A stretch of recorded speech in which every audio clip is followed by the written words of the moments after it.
مولانا عبدالحمید اسماعیلزهی در سال 1326 در روستای گیلوگاه واقع در غرب شهرستان زاهدان در میان خانواده متدین دیده به جهان گشود.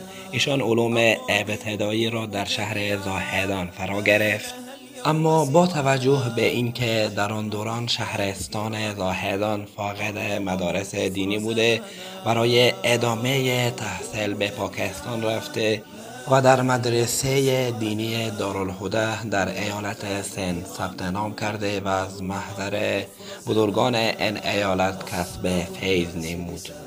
بعد از مدتی راهی ایالت پنجاب شده و وارد حوزه بدرالعلوم رحمیارخان شده و علوم تفسیر و حدیث را از محضر مولانا عبدالغنی چاجروی رحمت الله علیه فرا گرفت. مولانا عبدالحمید در سال 1349 از حوزه علمی بدرالعلوم رحمیارخان فارغ التحصیل شد و پس از فراغت به زاهدان بازگشت.